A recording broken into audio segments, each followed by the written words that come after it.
Buenos días. Vamos a dar comienzo a este panel cuyo título es Desafíos de la educación, campo y ciudad, el agro y la educación. Forman parte del panel como moderador el señor Miguel Ruberto y como expositores Constanza Ortiz, Miguel Ángel Álvarez y Patricio Ferrario. Yo soy Ludovico Videla y voy a hacer simplemente una brevísima reflexión como disparador del panel. Ustedes saben que la economía argentina es una economía que, además de varios enigmas, el más importante de todos es cómo es que un país con estos recursos naturales y humanos haya sido capaz de producir el fenómeno de retroceso más importante del siglo XX. Pero además de este enigma permanentemente presente en la preocupación de los especialistas, es un país de paradojas. Tal vez la más importante es la paradoja que para el mundo la Argentina es una potencia en su producción agrícola ganadera y sin embargo desde el punto de vista humano, cultural, político, es un país urbano, es decir, con criterios y mentalidad urbana. Eso lleva a un desinterés por las cuestiones agropecuarias. No en vano, yo diría que el sector es un poco la cenicienta de la política argentina. Hay pocos votos y población en el campo y por lo tanto hay poco interés en la respuesta a sus inquietudes y sus problemas. No cabe duda que mientras el campo no se una en un proyecto común de incidencia, de alguna manera de fortalecimiento de su gravitación política, su presencia en el mundo de las decisiones argentinas va a seguir siendo algo disperso y poco efectivo. Tenemos en ese sentido experiencias recientes que señalan y exponen esto. La última gran iniciativa del campo que reunió a muchísimas personas alrededor del Monumento a los Españoles en Palermo, terminó de alguna manera diluyéndose. Pero otra de las paradojas que le digo llaman la atención está referida a la cuestión de educación.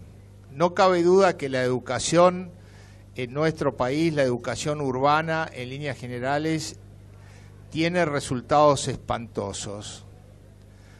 Basta leer el diario todos los días para descubrir cosas que demuestran día a día el fracaso de nuestro esfuerzo y nuestro modelo escolar. Ahí recursos se han incorporado de una manera significativa, se llevó el gasto educativo a 6 puntos de producto y sin embargo los resultados son espantosos. Ayer leía que en un examen para policías se presentaron 500 aspirantes, de los cuales solamente 140 fueron capaces de entender lo que en un texto de una página le presentaban y señalar o subrayar las ideas principales. Esa es nuestra escuela. Como le decía, llamativamente o de alguna forma paradójicamente, para el campo la situación es distinta. ¿Por qué? Porque en realidad el gran desafío que es la capacitación de las personas para el nuevo entorno laboral y productivo que viene, que es un entorno donde se estima que el 40% de los puestos de trabajo van a ser reemplazados por robots o equipamiento informático, el campo ya ha trabajado en esa línea, está altamente tecnificado y lo que debe es asumir una responsabilidad en las mejores prácticas, el darle sustentabilidad a estas prácticas y en preparar gente para adaptarse a esto que viene, que es muy importante y que obviamente es muy exigente, pero que, como yo les decía, creo que hay una experiencia interesante sobre este punto que de alguna manera va a ser explicada por Miguel Álvarez, que se va a referir al aula Presid, y Patricio Ferrario, que se va a referir a la experiencia de gestión de calidad. Finalmente, yo diría que la otra cuestión que está presente y que también se debe asumir es lo que yo llamo la responsabilidad social del sector agropecuario. Hay muchas personas, alrededor de 2.700.000, casi 3 millones de personas, que viven en lugares apartados de la Argentina. Son ciudadanos que tienen todas las carencias y no están ni siquiera registrados en la encuesta permanente de hogares, por lo tanto no inciden en los famosos índices de pobreza que aparentemente hay una gran discusión sobre si son bajos o si son altos, pero en definitiva nosotros sabemos que en el campo tenemos esa gente y esa gente debe ser ayudada y debe ser, digamos, de alguna manera traída a los beneficios de nuestra civilización tecnológica. Constanzo Ortiz, que es un especialista en educación rural, nos va a hablar precisamente de ese campo que es también importante, que está como desatendido y que sería deseable que el campo asuma como un objetivo de responsabilidad social y de solidaridad importante. Muchas gracias. En Macro sabemos lo que Muy bien, significa le agradecemos trabajar a por eso Ludovico queremos Videla, que es seguir director estando cerca. ejecutivo de la Fundación Bunge y Born. Antes de ir a un par de videos que vamos a ver y luego seguir con los panelistas, algunas informaciones parroquiales que desde la organización nos piden. Bueno, alguien se olvidó de las luces prendidas en el auto. Es un Volkswagen Bora GZF825, si está aquí, bueno, tiene las luces prendidas. Y también desde la organización piden al señor Gastón Vidal que pase por acreditaciones, ¿eh? Muy bien, seguimos ahora con los panelistas. Lo vamos a invitar al ingeniero Miguel Ángel Álvarez, que es egresado de la Universidad de Buenos Aires, es productor agropecuario del noroeste de la provincia de Buenos Aires, es miembro de la comisión directiva de APRESID y líder del proyecto Aula APRESID, ¿eh? Es un proyecto de esta Asociación Argentina de Productores en Siembra Directa que busca difundir en los ámbitos educativos, gubernamentales y en otras organizaciones e instituciones el impacto que tiene la producción agropecuaria y la utilización de la biotecnología aplicada en esta actividad y su impacto en el ambiente. Así que lo escuchamos al ingeniero Miguel Ángel Álvarez. Hola. Miguel, muchísimas... Vamos a ver los videos primero. Perdón.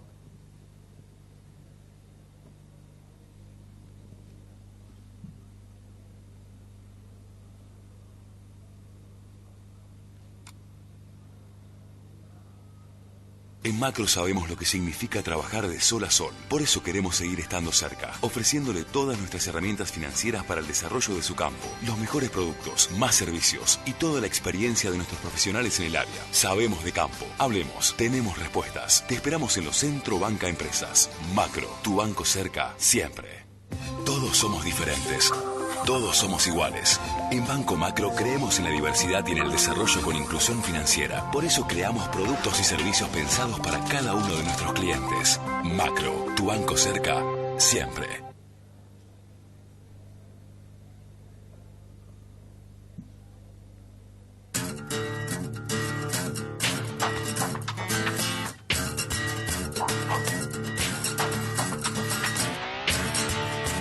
La generación de oportunidades está a tu alcance. Hoy podés capacitarte con quienes más conocen sobre mercados en la Bolsa de Comercio de Rosario. Cursos de nivel inicial, intermedio y avanzado, presenciales y online. Programas de especialización y charlas de actualización. Conocé más acerca de nuestras modalidades ingresando a bcr.com.ar.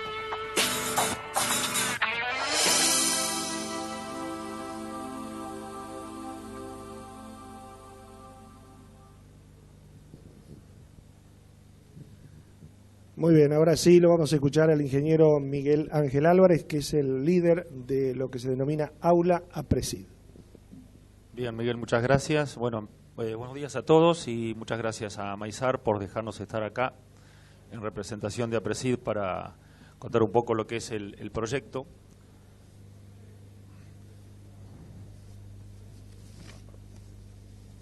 El proyecto Aula APRESID es un proyecto de la institución, Asociación Argentina de Productores en Siembra Directa, y bueno, es una herramienta creada por nosotros para difundir nuestro mensaje de producción agropecuaria sustentable en la comunidad educativa. ¿Y por qué lo hacemos? Porque refuerza nuestra idea de que nadie sabe tanto como lo que sabemos juntos. O sea, juntos aprendimos a hacer siembra directa y a cuidar nuestro suelo, y pensamos que también en el juntos tenemos que incluir a lo que es a toda la comunidad, y por eso estamos yendo con este mensaje a la comunidad educativa. Queremos contarles a los chicos, a los profesores, qué hacemos como productores, compartir nuestras experiencias, nuestras ideas, las ideas que tenemos sobre la producción de alimentos y su relación con el medio ambiente. Queremos escucharlos también e intentar responder las dudas que tengan. Y es por eso que salimos a recorrer con este mensaje los distintos colegios secundarios de nuestros pueblos.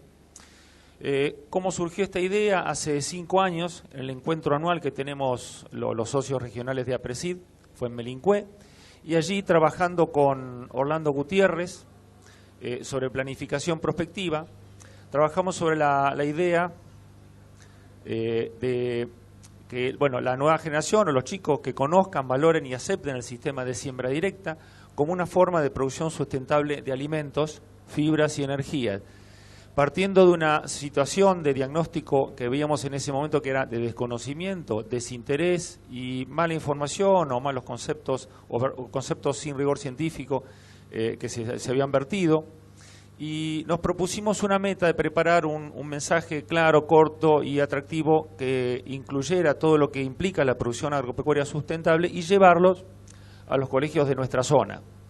En principio tuvimos algunas dudas, algunos temores, porque nosotros somos productores de alimentos, somos ingenieros agrónomos, no somos docentes. Dicen, estaremos capacitados, lo podremos hacer, no habrá alguien, no habrá otro que pueda hacerlo, y nos dimos cuenta que no, que éramos nosotros los que teníamos que llevar el mensaje, no había otro, indudablemente. Y hablando del mensaje que recibían nuestros chicos, empezamos a ver algunos textos que circulan en las escuelas. Este es el libro de Ciencias Sociales del alumno bonaerense, y no se lo voy a leer todo, pero hablando de la contaminación del suelo, extraje este párrafo que dice: observa el esquema de esta página, y se ve un avión que está pulverizando. Dice, el avión está fumigando. No, mal, el avión está pulverizando, porque fumigar es esparcir un gas y pulverizar es esparcir un líquido. Y ese avión estaba pulverizando, no fumigando. Después aclarar que el producto que se utiliza, que es un fitosanitario, puede, además de contaminar el aire, se introduce en la capa subterránea del agua y contamina el agua, bla, bla, bla, bla, bla, bla. Así como la agricultura provoca un problema ambiental. Es una visión muy parcial.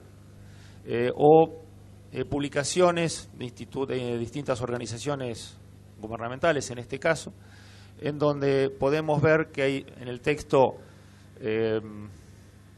conceptos muy vagos, como dice, por ejemplo, por otro lado, las investigaciones han demostrado que el glifosato parece actuar de manera similar a los antibióticos en la alteración de la biología del suelo por un camino desconocido y produciendo efectos tales como parece actuar y por un camino desconocido no es algo científico. no es científico eso. Pero eso está en textos, y esos textos después se leen y se difunden, y después en las charlas de café se repite. Y después muchas cosas más, como los campos transgénicos o contaminación genética, o la expansión de la soja representa una creciente y poderosa amenaza sobre la biodiversidad en Argentina.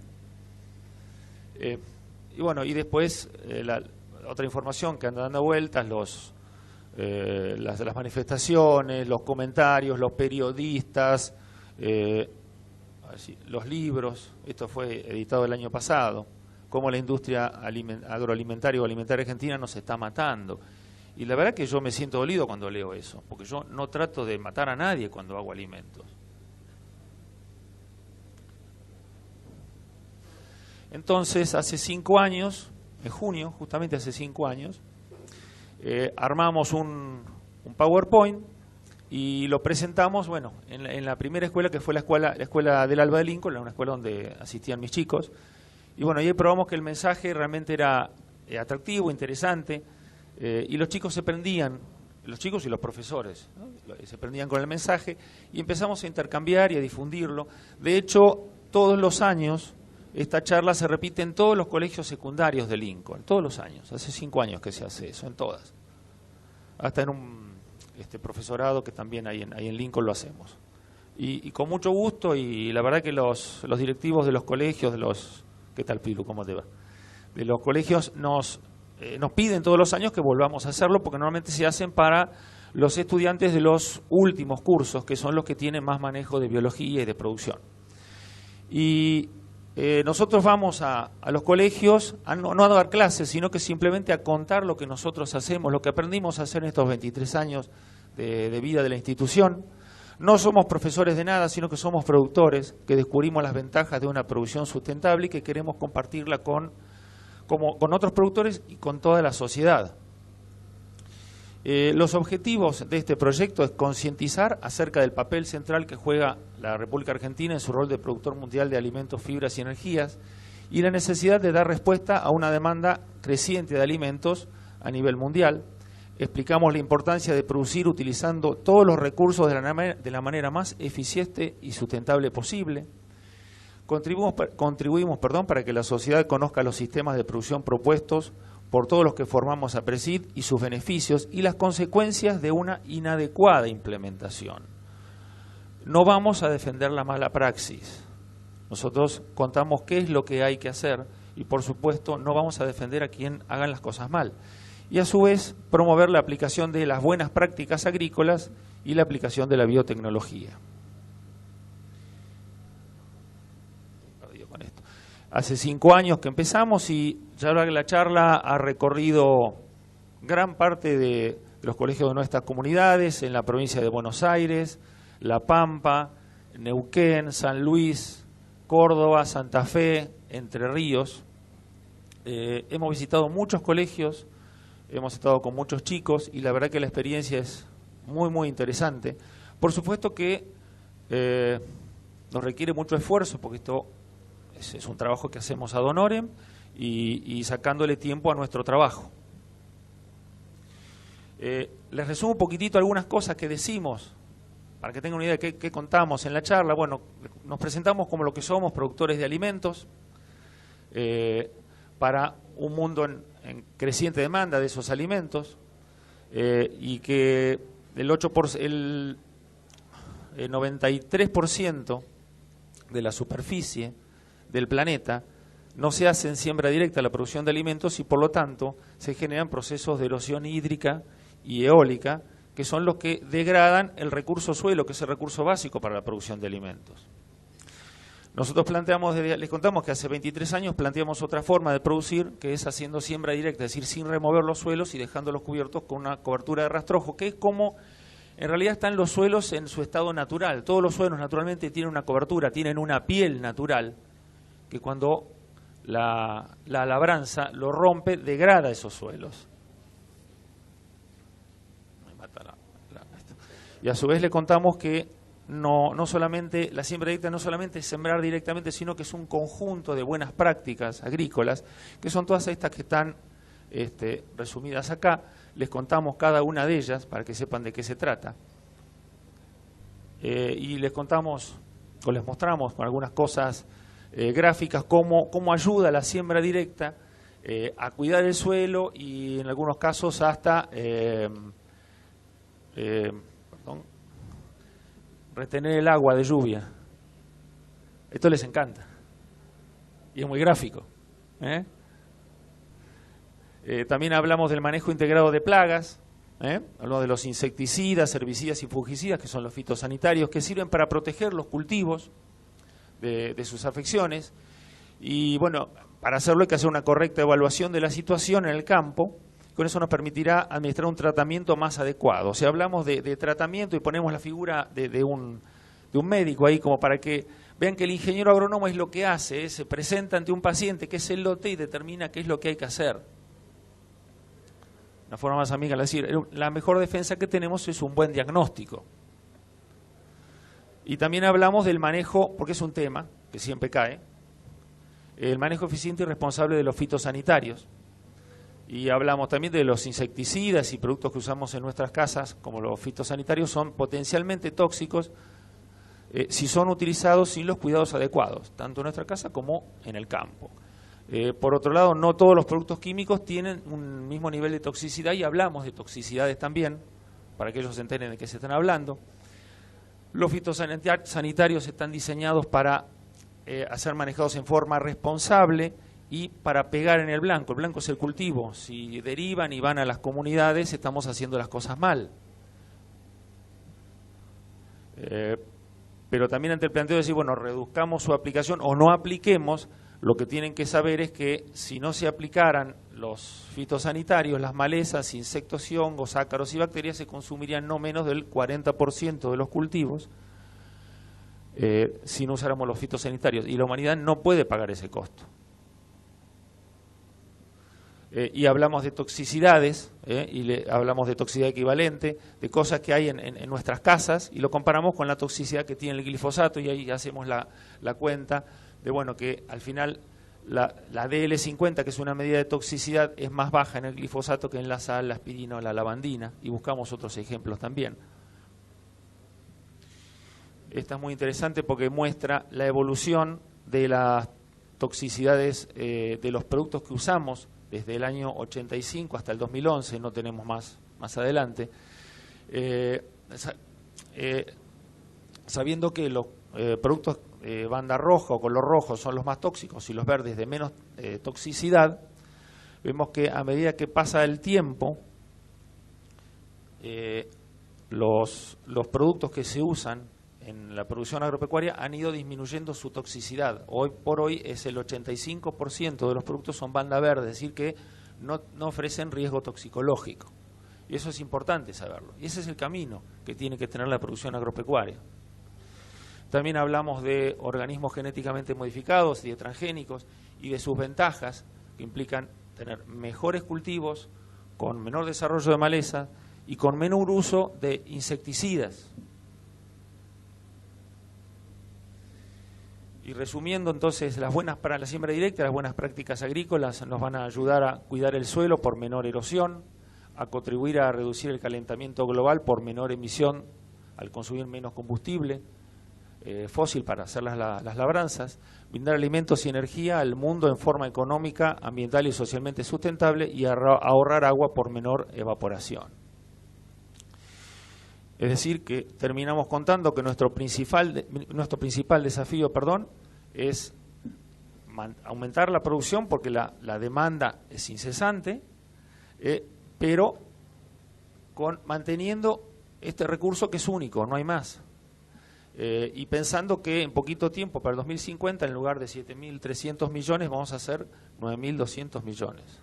Y todos ellos van a querer recibir su alimento como nosotros. Entonces, aumentar la producción para darle de comer a todas estas personas, cuidando el recurso. ¿Qué se resume en esto? Es decir, aumentar la producción, mejorarla, hacerla sana y saludable, pero sin afectar al medio ambiente ni a las comunidades. Bien, eso básicamente es lo que contamos en la charla. Y las acciones que tenemos previstas para Aula Presid en este año, somos 36 regionales de APRESID. Cada una de ellas se ha comprometido este año a dar 10 charlas de este tipo. Así que calculamos que unas 300 charlas de Aula Presid vamos a dar en los colegios de nuestras comunidades, que yo creo que es un número importante. Pero a su vez tenemos participación del proyecto con elementos de otras instituciones, como la Universidad Austral, Bolsa de Cereales de Rosario, Bolsa de Cereales de Bahía Blanca, la cooperativa La Juanita, estamos yendo a dar charlas también, y por un convenio que está firmado con Carvap. Hay una participación de Aula Presid en las exposiciones de las sociedades rurales de Buenos Aires y La Pampa, en las muestras rurales de esas sociedades rurales. Y también nos han pedido que diéramos la charla en algunos consejos deliberantes cuando se está por definir alguna ordenanza que trate sobre el tema de las pulverizaciones periurbanas. Así que empezamos por los colegios y terminamos en los consejos deliberantes. Y terminando, la idea es que tenemos que comunicar a nuestras comunidades nuestra visión de sustentabilidad, explicar a los consumidores en forma clara y didáctica el porqué de las herramientas y los procesos con los que producimos sus alimentos, fibras y energías, para que no se sospeche de nuestro trabajo y que no se vuelvan contra nosotros quienes deberían estar agradecidos por la forma en que producimos los alimentos y cuidamos los recursos. Hay que comprometerse como productores con este mensaje. Hoy no basta con ser buenos productores, sino que también tenemos que ser buenos comunicadores. Y creo que acá termina y cumplí con el tiempo más o menos. Miguel.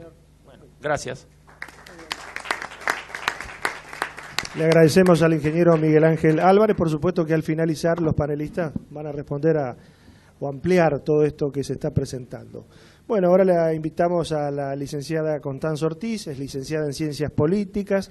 Actualmente se desempeña como gerente de proyectos en Fundación Bunge y Born, teniendo a cargo la coordinación general del área de educación. Recordamos que desde 1975 la Fundación lleva adelante este programa con la finalidad de respaldar la tarea docente en escuelas rurales.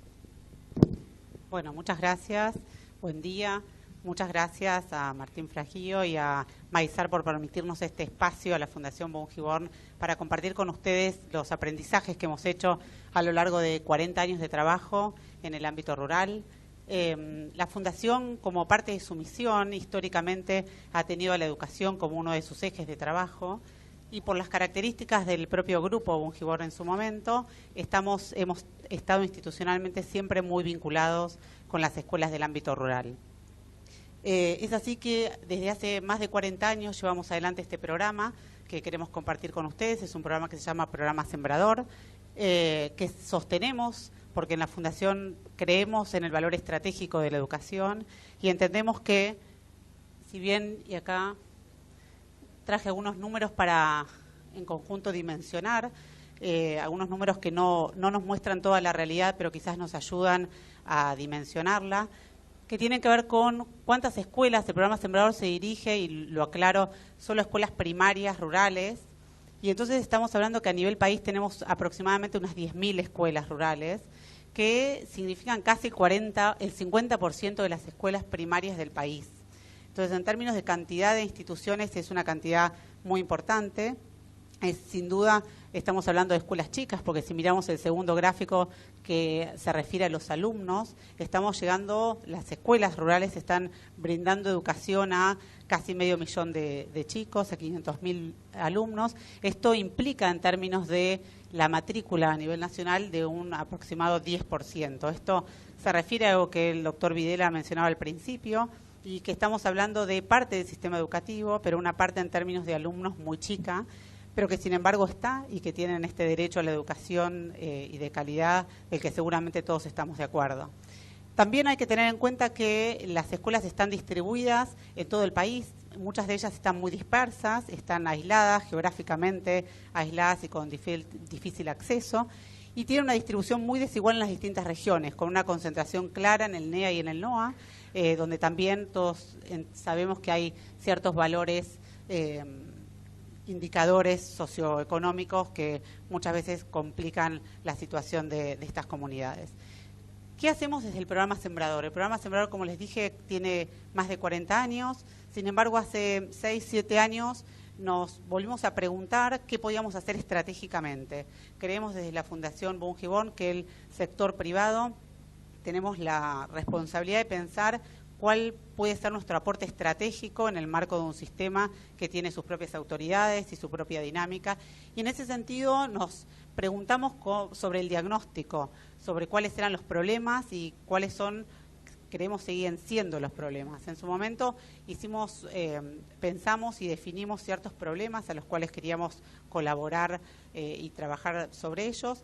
Y es un diagnóstico que hoy sostenemos y además hemos consensuado. Hace unas pocas semanas se ha organizado una jornada con participación de más de 30 instituciones del sector privado que trabajan en el ámbito rural con proyectos de educación, y entre todos hemos coincidido en este diagnóstico. Aquí lo voy a repasar rápidamente y después voy a comentarles un poco más en detalle cada una de estas líneas. Las escuelas rurales tienen problemas de recursos materiales. La realidad es que quienes hemos recorrido y venimos recorriendo escuelas desde hace muchos años, vemos que hay muchos de estos temas de infraestructura y de recursos que muchos han cambiado. La realidad es que no es la misma situación que muchos años atrás. Sin embargo, las escuelas siguen teniendo problemas de acceso tecnológico, muchas veces de infraestructura y de condiciones básicas de funcionamiento. Y nosotros tenemos una línea para trabajar en algunos de estos aspectos de los recursos materiales. Ahora contaremos. También entendemos que los docentes necesitan seguir mejorando su capacitación. En ese sentido, el programa Sembrador brinda cursos a distancia para maestros rurales en distintas materias y distintas temáticas que ya profundizaremos. Entendemos, y este para nosotros es un punto fundamental, y en esta jornada que les comento lo incluimos como tema estratégico, como primer tema, y el más importante quizás es la formación de los directores.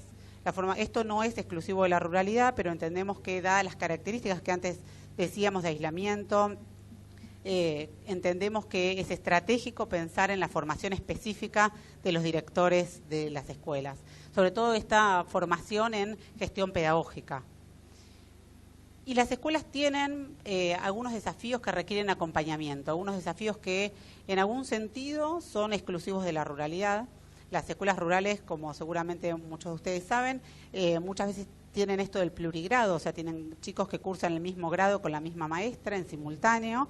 Esto digo que casi es exclusivo de la ruralidad, porque en realidad en cualquier aula de cualquier escuela, rural o urbana, hay una heterogeneidad que uno podría asimilarlo a esto del plurigrado, pero aquí existen términos formales y una maestra puede tener chicos de primer grado hasta sexto o séptimo, según el sistema, todos en simultáneo.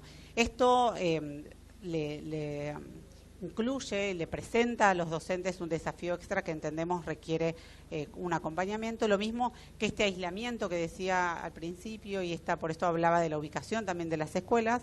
En general, todos los que trabajamos en el ámbito educativo, sabemos que muchas veces los maestros trabajan en forma aislada y en forma solitaria, aún en escuelas enormes de cualquier ciudad grande de nuestro país.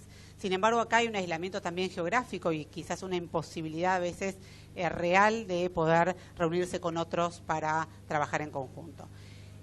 Sobre la base entonces de esto es que quiero contarles lo que hemos venido haciendo y cuáles son los aprendizajes que hemos hecho y hemos logrado en estos 7 años en el que hemos replanificado este programa. Por un lado, el programa tiene esta línea envíos, que esta línea la sostenemos, fue la línea fundacional y tradicional del programa, es una línea de envíos de materiales que responde, como decíamos, al primer problema. La sostenemos porque entendemos que hay escuelas que todavía tienen esta necesidad de recursos. Como dije antes, hay muchos temas que se han ido solucionando paulatinamente o en gran parte de las escuelas. Sin embargo, muchos de los chicos que viven en comunidades rurales tienen pocos recursos en sus familias para poder tener sus útiles escolares al día. Entonces, esto es lo que nosotros sostenemos como envío. Anualmente llegamos a 750 escuelas, llegando a 40.000, casi 40.000 alumnos todos los años, con materiales, y muchas veces decimos que enviamos materiales para que los chicos tengan dónde y con qué escribir, digamos, de manera de después poder generar un diálogo con esas escuelas, con esos maestros, para que esto no sea un impedimento. Entonces es como un primer escalón que lo sabemos insuficiente, pero también necesario. Esto lo hacemos en alianza y la intención del programa es generar cada vez más alianzas con otras instituciones que tengan, digamos, un ámbito de incumbencia en distintos lugares del país, de manera de poder llegar cada vez a más escuelas. A más escuelas y además llegar de la mano de los locales. La realidad es que una de las cosas que hemos aprendido en el marco del programa es que es fundamental poder estar vinculado con los sectores y los agentes locales. Esto es una cosa muy obvia, pero muchas veces los programas están diseñados desde Buenos Aires y están pensados desde acá, gestionados desde acá, y entonces el vínculo estratégico con las organizaciones locales nos parece fundamental. Decíamos también, y hacemos referencia a las necesidades de capacitación de los maestros. Nosotros nos encontramos, y esto sucede también en las urbanas, pero en las rurales entendemos que tiene como un sentido respecto a este aislamiento, y está a veces poca llegada de la capacitación a todas las escuelas. Y entonces nosotros hemos generado a partir del año 2009 cursos a distancia, que en su momento la realidad es que teníamos muchas dudas, y una de las cosas que hemos aprendido es que los cursos a distancia funcionan en el sentido, porque siempre uno habla del nivel de deserción que hay, y que en general es muy alto, no digo en las escuelas, digo en general en cualquier curso virtual, uno deja de participar y como en el fondo nadie lo está viendo personalmente, es más fácil escaparse que escaparse de un aula en el medio de una clase. Entonces, acá la verdad es que nosotros hemos armado y tenemos desde la Fundación y en conjunto con la Fundación Pérez Compán, que es con quien llevamos adelante este programa en todas sus líneas, un esquema de acompañamiento para los maestros. Y entonces los acompañamos y estamos siempre no solo alentando su participación, sino intentando que aquellos que desde la tecnología o desde la didáctica, que es lo que proponemos en los cursos, tienen dificultades, poder estar ahí con un especialista en el tema, pero también con alguien que pueda ayudarlos a seguir avanzando. Estos son cursos que hacemos anualmente, son entre 18 y 20 cursos, depende del año, nos faltó la M, pero sobre matemática, lengua y ciencias naturales en todos los años. Son cursos que intentamos no dar cursos aislados, y esto se vincula con el punto anterior que yo mencionaba respecto de los referentes y con el que sigue respecto de los supervisores. La verdad que nosotros también hemos aprendido esto que decía antes de vincularnos con los locales, y en el marco del sistema también lo que estamos haciendo, y lo venimos haciendo desde hace ya muchos años, es tener un vínculo real y formal con los ministerios de educación. La realidad es que las escuelas dependen, y sobre todo en el ámbito rural, donde casi el 100% de las escuelas primarias son de gestión estatal, entendemos que esto tiene que ser de la mano del sistema, y esto significa de la mano de los ministerios. Y también entendemos que necesitamos como embajadores en distintos lugares y referentes, y es así que trabajamos de la mano de los supervisores. Esto nos permite llegar estratégicamente con los temas que el supervisor, que es quien gestiona muchas veces esta gestión pedagógica en su zona de supervisión, ver cuáles son los temas que más le interesa, cuáles son los temas que más le preocupan y cuáles son los temas que muchas veces el ministerio no llega a brindar.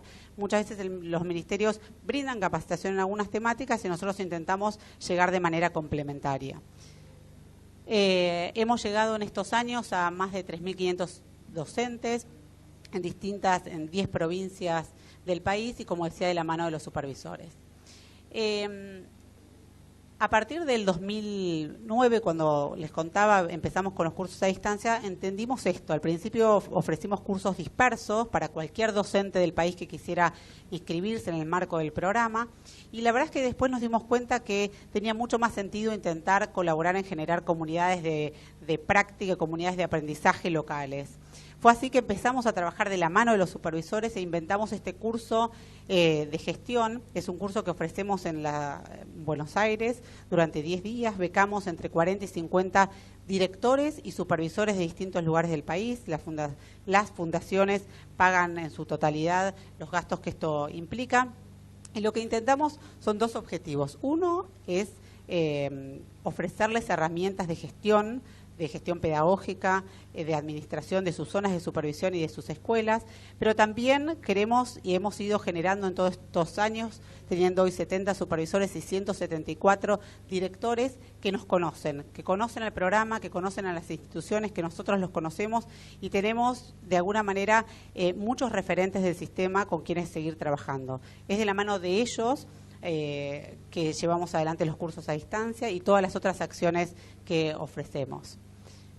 También entendemos, como decíamos al principio, y sigo insistiendo con esto, respecto de la compañía de los supervisores y del trabajo conjunto con ellos, es que acompañamos a los supervisores para generar equipos con sus directores. A partir del curso de verano que llevamos adelante en el mes de febrero, así que lo que también es importante decir es que los directores y supervisores vienen durante sus vacaciones a capacitarse y a generar redes de trabajo con otros directores y supervisores. Es que muchas veces les ofrecemos cursos a distancia y después seguimos trabajando con ellos y encontrando la manera de vincular cada vez más agentes locales. En este sentido tenemos experiencias de trabajar el supervisor, las escuelas, el Instituto de Formación Docente, varios supervisores de gestión privada y de gestión estatal en forma conjunta, y la realidad es que esa es nuestra intención, poder llegar con herramientas para trabajar en la gestión y en el aula de manera de colaborar con la mejora de la calidad educativa que brindan estas escuelas.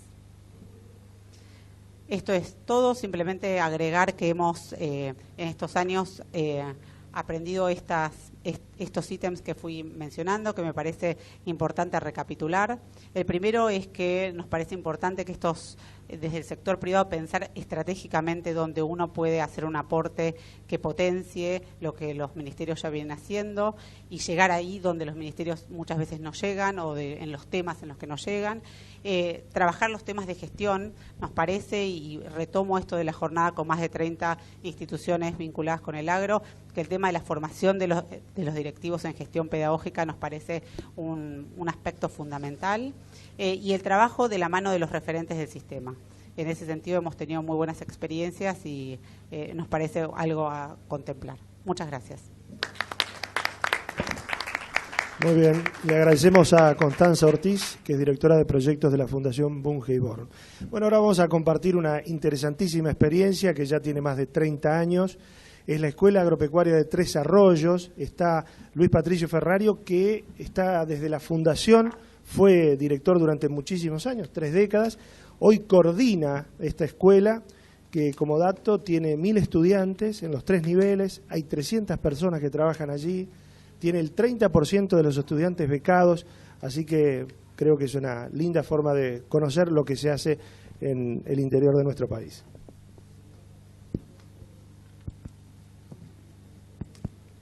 Bueno, muchas gracias. ¿Está funcionando esto? Ah, perdón. Bueno, gracias por la presentación. Yo digo que la Escuela Agropecuaria de Tres Arroyos es una mochila para mí, pero hoy más que hablar de la Escuela Agropecuaria, en realidad vengo a hablar de este tema que lo planteé como pregunta. ¿Es posible la calidad educativa en el campo?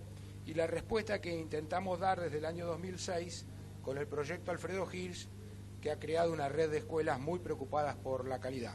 Obviamente que dentro de esas escuelas está la Escuela Agropecuaria de Tres Arroyos, que con gusto los invito a que la conozcan y los vamos a recibir. Pero reitero, la idea es hoy hablar un poco del tema de la calidad educativa en el agro. Y me gustaría empezar recordando... ¿Cómo? Me gustaría recordar la importancia, porque no es una cuestión que afecte solamente al alumno y a su familia, sino que en los países donde la tecnología agropecuaria o la salud y la ciencia en todos los ámbitos alcanza niveles importantes, siempre hay una interacción muy fuerte entre el sistema productivo, el sistema científico y el sistema educativo. Y no voy a venir a destacar, enmaizar la importancia que han tenido los nuevos paquetes tecnológicos a partir de todos los cambios que el agro ha vivido en los últimos 20 años. Pero sí voy a señalar con 2 maestros de este tema, como es Schultz de la Universidad de Chicago y un ingeniero que a veces no nos acordamos de él, pero que tanto hizo por el agro argentino, el ingeniero Lucio Reca, que fue discípulo de Schultz, cuando han señalado que la Argentina, que fue adoptante temprano de los nuevos paquetes tecnológicos, y eso significa ser líder en producción agropecuaria, corre el riesgo de convertirse en seguidor tardío de los paquetes tecnológicos por carencia de mano de obra calificada, tarea que le corresponde fundamentalmente a la escuela secundaria y a la educación no formal. Nosotros sabemos que tenemos buenos ingenieros agrónomos, sabemos que tenemos buena facultad de agronomía, pero tenemos un eslabón intermedio que es el que le permite a la Argentina seguir siendo adoptante temprano de paquetes tecnológicos para seguir siendo líder en producción agropecuaria. De manera que esta pregunta de si es posible la calidad agropecuaria, la calidad educativa en el agro, no solo la contesto o no solo reflexiono pensando en la familia y en el alumno, que tiene derecho a esa calidad educativa que destacaba Constanza, sino al efecto que esto tendría en la Argentina si no somos capaces de sostener la calidad educativa en el agro. Bueno, el proyecto empezó en el año 2006, se extenderá hasta el año 2016, después veremos qué hacemos. Está organizado por la Fundación Bujibor, que me convocó a mí para coordinarlo, y está esponsoreado, financiado por los nietos de quien lleva el nombre del proyecto, el proyecto Alfredo Hirsch, Claudia Caraballo de Quentín y Octavio Caraballo. El único objetivo, yo me peleé mucho con mucha gente, agradezco si no hay nadie con los que me he peleado para poder llevar adelante este proyecto, pero siempre digo lo mismo, el único objetivo de este proyecto que tanta pelea ha generado fue exclusivamente mejorar la calidad educativa en el agro. ¿Qué es el proyecto Alfredo Hirsch? Es un proceso de mejora integral, constante y compartido. Los finlandeses, que tienen el mejor sistema educativo del mundo, aun cuando hayan bajado un poquito en las últimas mediciones, siempre dicen que la mejora es constante y compartida. En Finlandia, una de las cosas interesantes es que no hay grandes desniveles, sino que una última escuela rural que está metida entre el hielo y los renos, con una escuela que está en Helsinki, tiene porcentajes de variación en el rendimiento de los alumnos muy aplanado. Utilizando la filosofía de Deming, que es el apóstol de la calidad, que se plasmó después en una norma internacional. Personalmente creía que para poder discutir y para poder pelear un proyecto, uno tiene que tener evidencias objetivas de que lo que está haciendo lo está haciendo bien, y no sea yo solamente el que que Martín Fraguío me invita a dar una charla, venga a decirle qué lindo que es el proyecto Alfredo Hirsch. Por eso busqué siempre la certificación conforme a una norma internacional. ¿Qué no es el proyecto Alfredo Hirsch? Una competencia entre escuelas o un control para calificar o descalificar docentes, que es la primera reacción de todos los equipos docentes cuando uno viene desde afuera a plantear que tienen que mejorar los resultados y que hay que mejorar los procesos y que hay que mejorar la calidad. Tampoco es un subsidio, aunque a los sponsors este proyecto le cueste mucho dinero, probablemente sea el proyecto más caro que se haya puesto en marcha desde el ámbito privado, desde el año 2006-2007 cuando empezamos hasta ahora, porque obviamente estamos trabajando y exigiendo cosas que además de implicar mucho trabajo para los docentes, implican mucho costo. Con los docentes suelo presentarme diciéndoles que tienen que optar entre ser Homero Simpson o René Favaloro, porque adoptar un sistema de gestión de calidad y buscar la calidad implica primero una definición personal. La educación es un hecho personal, será un fenómeno sociológico, político, técnico, pedagógico, pero esencialmente es una cuestión de personas. Y los docentes tenemos que optar por ser Favaloro u Homero Simpson.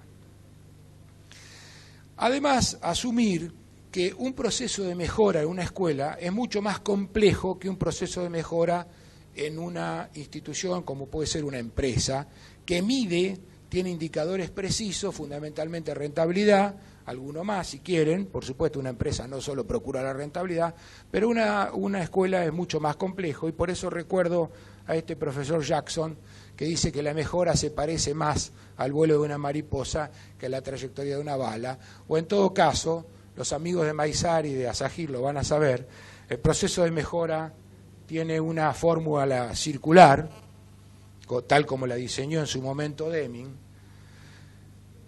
pero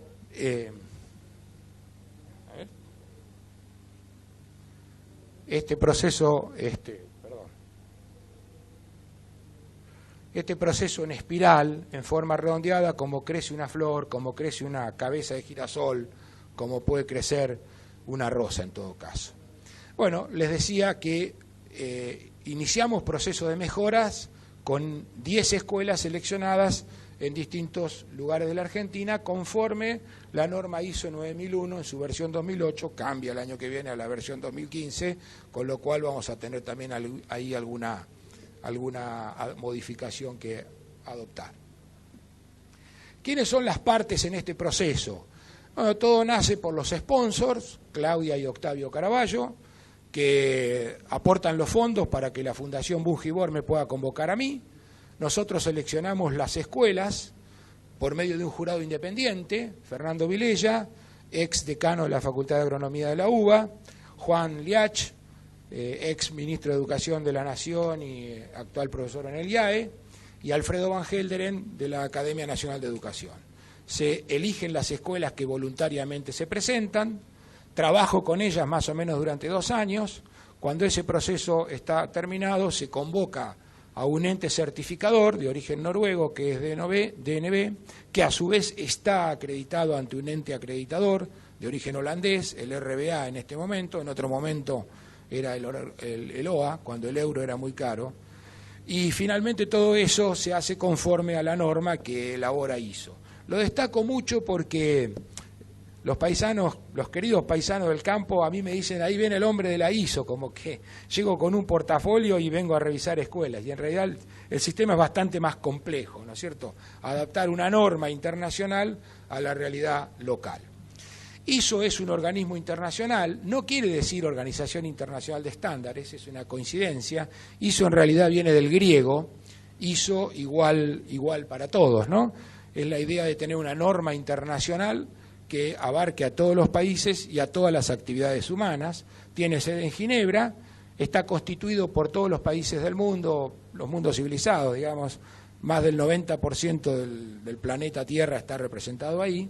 Dicta normas técnicas que por lo tanto son de aplicación voluntaria, y esto destaco porque en un país con tanta mala onda sepan que hay escuelas argentinas que se están esforzando para responder a una exigencia internacional de manera voluntaria, porque obviamente a ningún docente le aumentaron el sueldo porque la escuela haya certificado el sistema de gestión de calidad.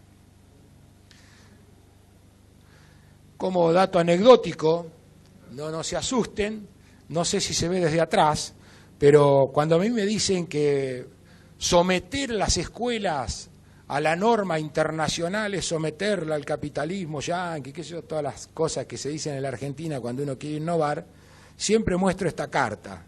Está firmada por un señor que firmaba muy atentamente: patria o muerte venceremos, comandante Ernesto Che Guevara.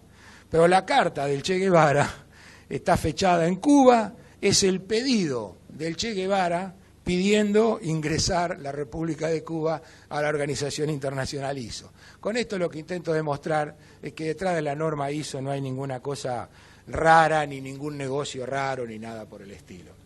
Es decir, en ISO estamos todos, también las escuelas del interior de la Argentina que están procurando certificar la norma. Y de hecho, antes que muriera Chávez, se demoró bastante la traducción al español en el año 2008 de la última versión de la norma, lo que nos obligó a nosotros a suspender durante 4 o 5 meses el proceso de auditoría, porque las traducciones requieren la aprobación de todos los países miembros de la ISO.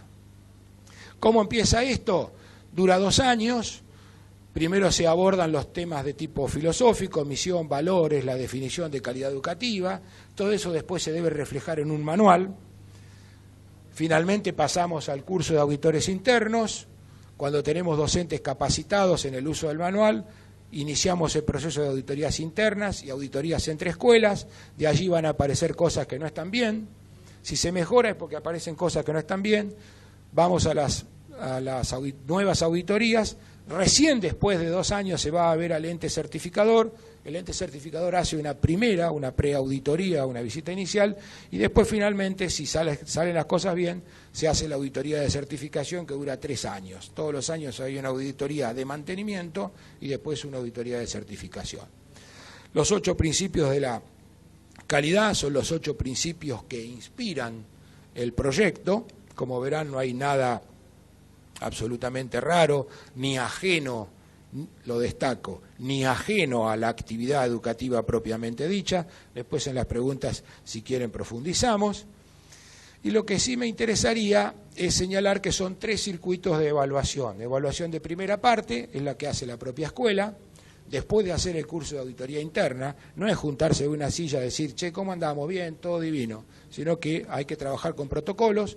Después viene la evaluación de segunda parte, que son las auditorías cruzadas entre escuelas, y finalmente la evaluación de tercera parte, es decir, una tercera parte objetiva completamente neutral, que es el ente certificador, que en este caso es el ente de origen noruego.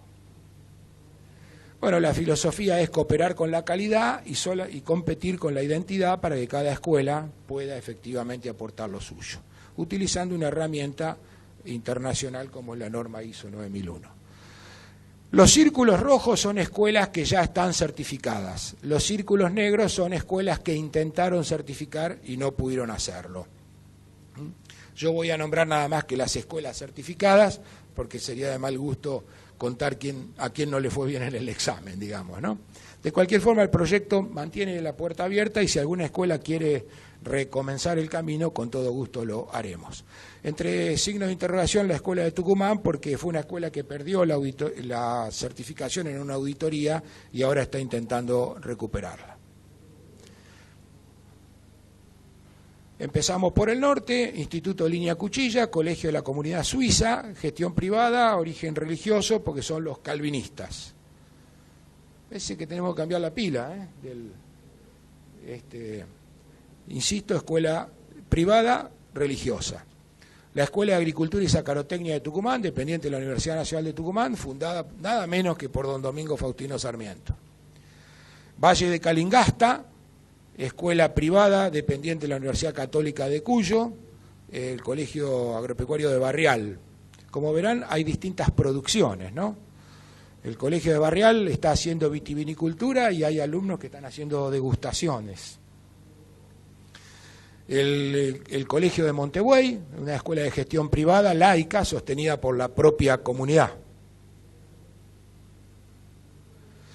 Siempre Montebuey.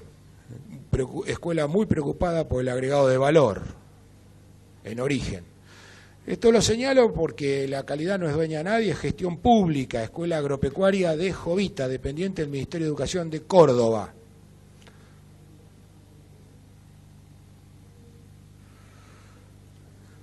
Después deben venir ya las de la provincia de Buenos Aires, el Instituto Agrotécnico de Monte, a 100 kilómetros de aquí.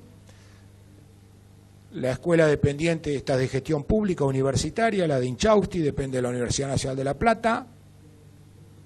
La Escuela Agropecuaria de Coronel Suárez, gestión pública provincial, alumnos partiendo a hacer su viaje de egresados. En esta escuela el viaje de egresados se hace a caballo, a Cierra la Ventana. Después la escuela cabecera, la que dirigí yo durante 30 años, que hemos hecho un esfuerzo importante en todo lo que es agricultura de precisión, geoposicionamiento, que es una escuela de gestión privada, laica. Yo fui el fundador de ella y hemos trabajado en innovación como la acuicultura, biodiesel, bueno. No, con gusto hablo de la de Tres Arroyos, pero a mí me invitaron para hablar del proyecto Alfredo Hirsch. ¿Qué más? Después de la certificación estamos con las capacitaciones a distancia, las evaluaciones comunes, este es un tema grosso, porque por primera vez estamos yendo al alumno. Toda esta mejora repercute en el alumno, las auditorías cruzadas, el encuentro anual de escuelas y el sistema informatizado. 3 aulas virtuales, el curso de gestión de la calidad educativa, que lo dirijo yo, los operativos de evaluación, que ya les voy a comentar, y las auditorías cruzadas entre escuelas. Bueno. Los capacitadores, todos de primer nivel en la Argentina, algunos del ámbito agropecuario, y estamos evaluando lengua, matemática y producción agropecuaria en todos los alumnos de las escuelas certificadas. Son más de 1000 alumnos que se someten a una evaluación externa en matemática, lengua y producción agropecuaria, y los exámenes se devuelven corregidos con recomendaciones de mejora a los 40 días. Piensen que las pruebas PISA se conocen los resultados a los 2 años. Eso no sirve para nada. Enterarse a los 2 años que cuando uno ya está fuera del sistema, que no aprendió nada, no sirve. Las auditorías cruzadas, es entre escuelas, implica que docentes de una escuela van a auditar conforme la norma ISO a otra. El encuentro de escuelas certificadas, que lo hacemos una vez al año. Bueno, tenemos. ¿Qué podemos transmitir de esto? Como vieron, esto quisiera dejarlo, yo vengo de la educación pública, me formé en la educación pública, la calidad no es el atributo nadie tiene la vaca atada de la calidad. Puede haber escuelas públicas buenas y puede haber escuelas privadas buenas. No sirven las calidades autoproclamadas. Mariano Narodowski publicó ayer o anteayer, toda la educación es una porquería, menos la escuela donde va mi hijo. Así pensamos los argentinos, obviamente que no es cierto, ¿no? Es integral, no sirven las calidades autoproclamadas. Si quieren mejorar una escuela, piensen en un percherón y no en un pura sangre.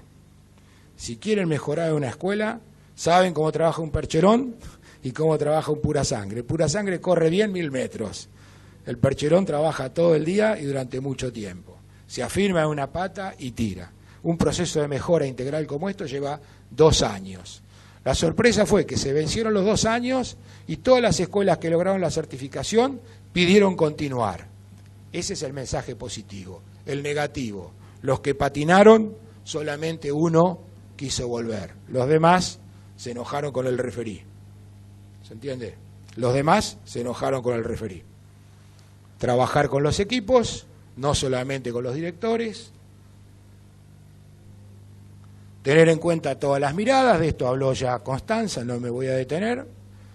Trabajar por reconstrucción y no por demolición. Muchísimo cuidado con la gente que viene a traer las ideas innovadoras en educación y que pateando todo va a conseguir mucho. Acá hay que reconstruir la escuela con lo que hay, trabajando sobre la cultura y no tanto sobre la estructura. Y tener presente que un proceso de mejora es como un iceberg. Si realmente se está mejorando, al principio va a haber lío, al principio va a haber ruido. Si ustedes van, donan una computadora, sacan una foto, pintan un aula, les van a agradecer, les van a sonreír y todo va a seguir igual. Si se clavó el cuchillo donde hay que clavar, va a haber pataleo. Buscar la coherencia, la compatibilidad, la integración y recordar, estamos en el final, que los procesos de mejora, esto lo saqué de una frase que me gusta mucho, en aviación, en energía nuclear y en la educación hay que corregir los pequeños errores, porque los grandes no tienen solución. Hay que hacer que el sistema educativo se implante, tiene carácter biológico el proceso de mejora de una educación. Si todo anda bien, la Nación le dedicó 2 notas editoriales al proyecto Alfredo Hirsch y creo que con esto estoy terminando y hay que cambiar la pila. Bueno, le agradecemos a Luis Patricio Ferrario que nos contó sobre esta experiencia en este proyecto educativo. Bueno, los panelistas por supuesto quedan a disposición de todos ustedes, creo que ha habido interesantes informaciones que se han compartido en este espacio y capaz que alguno de ustedes quiere hacer alguna consulta, están a disposición. Ahí te acercan un micrófono, así lo escuchamos todos.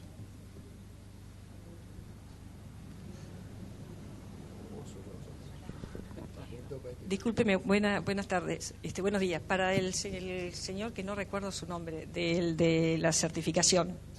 Sí. Usted dentro del listado de escuelas mencionó una en la localidad de Bahía Blanca, pero no mencionó cuál. ¿Fue una de las que pataleó y no? No, Bahía Blanca certificó, es la Escuela de Agricultura de la Universidad Nacional del Sur, que además, debo decirlo, ha obtenido en estas evaluaciones de exámenes, normalmente está posicionada muy bien en los resultados, sobre todo de matemática y de lengua. Es una escuela universitaria que depende directamente de la Universidad Nacional del Sur. No, la Escuela de Bahía certificó. Vale. Perdón si se entendió mal. Vale. Listo, gracias.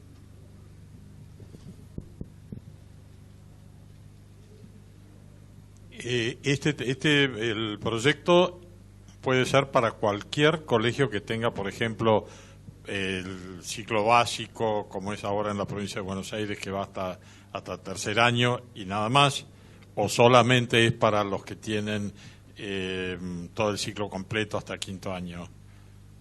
El proyecto Alfredo Hirsch. Sí.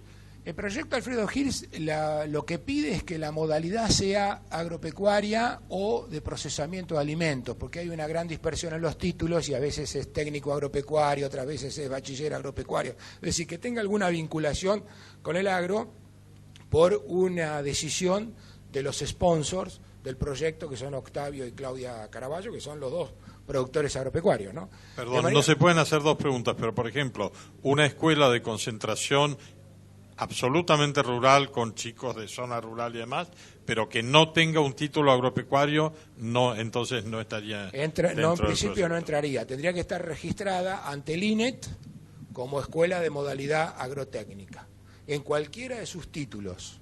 Lo que si ese tema le interesa, sepa que en general las políticas del Ministerio hoy son ir convirtiendo las escuelas de concentración en un servicio complementario que les dé algún tipo de formación laboral agropecuaria. Habría que estar atento a esa posibilidad.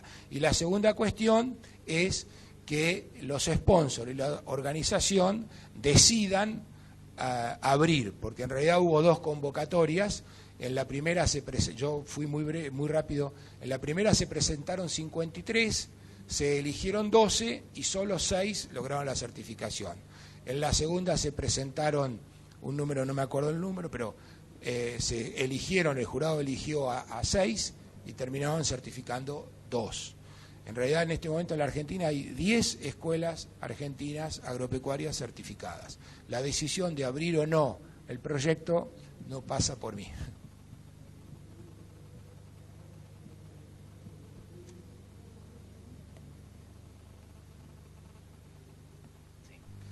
En el caso del programa Sembrador, los supervisores dependen de la fundación y cómo funcionan. No, los supervisores son funcionarios del sistema educativo.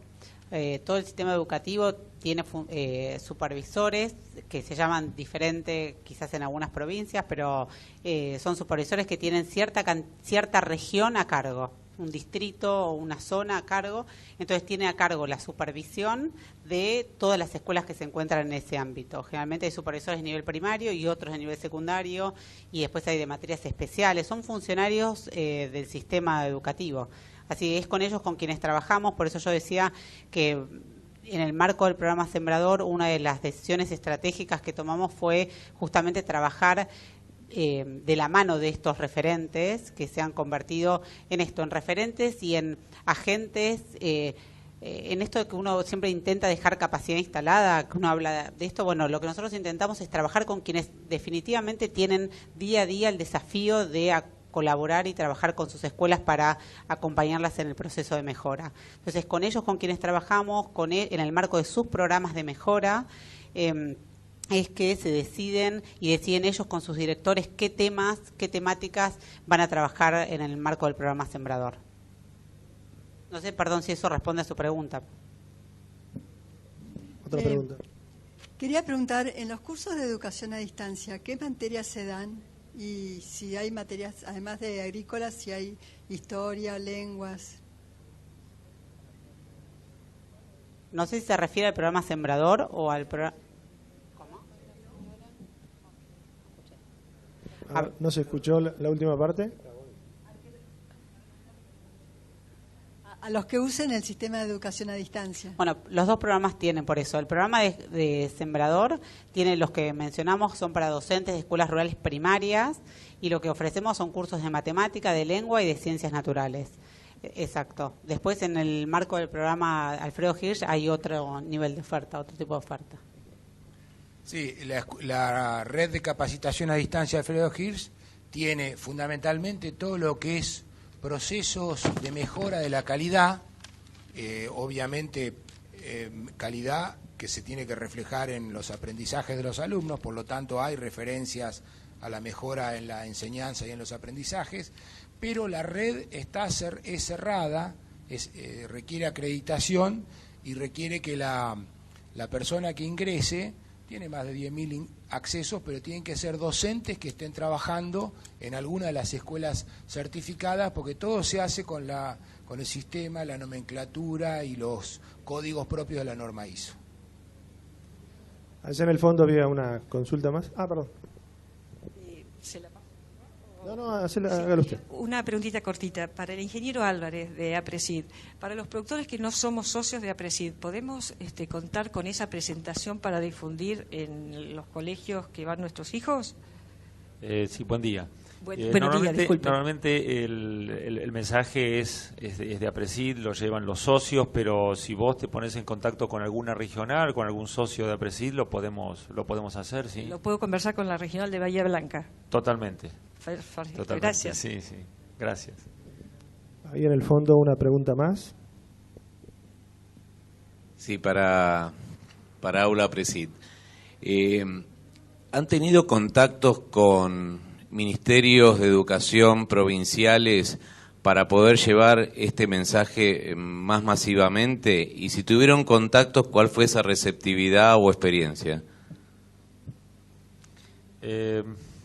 Hemos tratado de tener algunos contactos, incluso acá está presente en la sala la presidenta de APRESID, que está batallando hace unos años con el gobierno de la provincia de Santa Fe para lograrlo, sobre todo para lograr asistencia de alumnos de Santa Fe en nuestro congreso y ahí darles la charla, pues tenemos toda la infraestructura, los elementos, las comodidades, pero todavía no lo hemos logrado. No significa que no lo vayamos a lograr de acá en adelante, siempre lo intentamos y creemos en la interacción público-privada y realmente es una asignatura pendiente que nos está faltando y sería muy provechoso y multiplicador para este mensaje. Pero hoy por hoy todavía no tenemos ningún contacto. ¿Alguna pregunta más? Allí en el fondo una más. Sí, ¿qué tal? Buen día. Para el que habló de la implementación de ISO de la Fundación Hirsch, si puede brevemente contarnos cómo se implementa, no sé si lo puede hacer en pocos minutos si eso alcanza, cómo es la llegada, digamos, la llegada por medio de la dirección, los docentes, después cómo baja los alumnos y cómo se evalúa. Muy brevemente, porque son 2 años, el proceso lleva 2 años. Pero la Fundación Bungibor abre una convocatoria, las escuelas que son voluntarias allí se anotan, tienen que designar 4 docentes que tienen que estar dispuestos a viajar todos los meses a Buenos Aires y a su vez yo como coordinador viajo en distintos momentos del año a cada una de las escuelas seleccionadas. Cada uno de esos 4 docentes elige 2 o 3 colaboradores, de manera que en todas las escuelas tenemos un equipo de mejora de entre 12 y 16 personas. Y esas personas son las que trabajan durante 2 años conmigo y reitero, yo voy cada tanto. Todo hay que volcarlo en un manual de gestión de la calidad educativa que elabora la propia escuela con el asesoramiento nuestro. Después hay que poner en marcha ese manual, es decir, cumplir con lo que está escrito, verificar si se está cumpliendo, para la cual se dicta el curso de auditores internos, conforme los protocolos de DNB, que son protocolos elaborados en Noruega, son muy rigurosos. Entonces los docentes van auditando a lo que está pasando en la escuela, después vienen auditores de otras escuelas a auditar la escuela que está empezando el proceso. Cuando ya hay suficientes auditorías y se ha trabajado y el manual está, como digo yo, implantado, bien arraigado, entonces presentamos ese manual para una revisión técnica ante el ente certificador, que es Det Norske Veritas, de origen noruego. Ellos hacen una primera preauditoría o visita inicial, allí seguramente quedan muchas cosas para mejorar, se corrige todo lo que ellos dicen y después se va a la auditoría definitiva. Con eso la escuela certifica, queda definitivamente incorporada a la red de escuelas certificadas y a partir de ahí empieza a participar en las auditorías cruzadas Y en las evaluaciones de aprendizaje, porque reitero, se toman todos los años pruebas de matemática, lengua y producción agropecuaria elaboradas externamente. A los docentes les gusta pescar en la palangana o cazar en el zoológico, es decir, yo enseño y después yo tomo lo que enseño y yo corrijo lo que yo enseñé.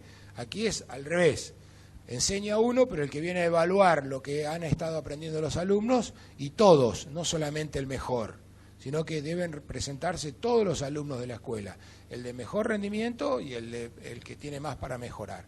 Se toman las pruebas de lengua, matemática y producción agropecuaria, los resultados son reservados en cumplimiento de lo que establece la Ley Nacional de Educación, que prohíbe su difusión. Se le devuelve a cada escuela los resultados de todos los alumnos y de todos los cursos que han sido sometidos a la evaluación, con recomendaciones, algunas recomendaciones metodológicas que se van a revisar el año que viene cuando se vuelve a tomar la misma prueba. Es decir, la prueba no es la misma, ¿no? Pero se toma prueba de lengua, matemática y producción agropecuaria. Y mientras tanto, se van haciendo todas las auditorías y el trabajo por proceso propio de la norma ISO. Muy bien.